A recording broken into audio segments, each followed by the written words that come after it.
فارون كان كيتي. بسم الله الرحمن الرحيم. الحمد لله والصلاة والسلام على رسول الله صلى الله عليه وسلم. ربي رحمة الله إساتين طول إساتين نما دعوة ديم نما إرقاء فبجمعوا إرقاء كل إرقاء ربي تجي كانت تقبوسة جيس ديم الدائسين. الحمد لله رب العالمين. أكبر مويو نمون مسلمة كسوما ولا تهندر كيسة لإيه اللي وان بدر كنا سجننا كنا نجيسن عند جيسن سجننا دعوة وعباي هتو كبا دلقا هتو نمدا بدا إباجة هتو بدا بكم بين دايتا نمم بين در دايتا إرجع كلو كنا نمدة كراه هتديم نكنا إرجع كنا بموت إرفو تاوس رجرا ديم دل كاما إرجع كنا نمدر ديم جيسو أبو بدا إرفو غرغرا ثاني ورا جيسن كنا إرفو ثاني كجيسو إرفو ثاني كراه إتديم نيجي كنا دي إرفو كثانو يجوا برباداتي بيار kita ummata kabajama ummata gari biyya ergaan islaamummaa akka barbaachisutti bira gahin namni hundi irratti hojjete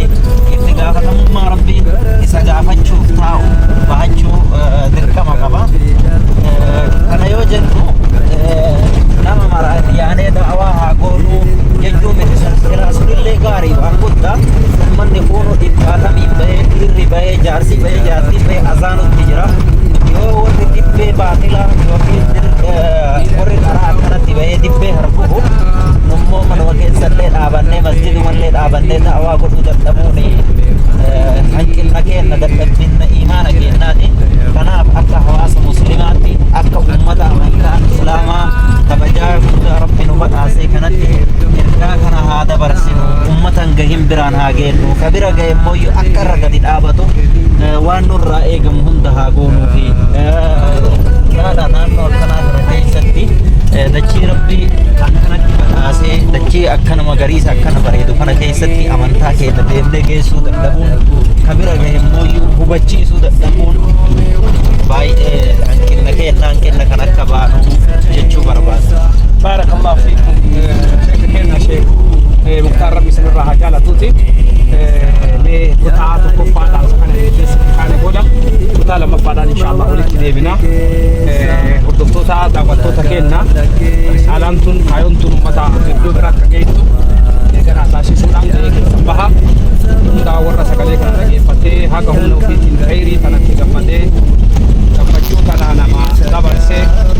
كان قسم كيس ربي فردوس عطاسيسو لملتي نتبكي ربي نحبط يروكم يدعى إلى الرجلات أسلمنا والسلام عليكم ورحمة الله وبركاته. قالني خينتو مراحمو ربي قيا أنزفارسا ربي قبرو تهندافو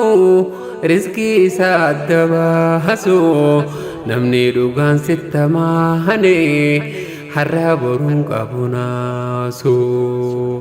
Siif qofa gadi jenneetoo si qulqulleessi namooti nuuf araaramta ilaahii sitti dheessine kunooti kan ansi faarsuuf rabbii koo si haqa godhata faaru mootumni keettu zalaalam kan hundi hin turuwaaru faaruun kan keetii ilaahi siman baanee dalagaafu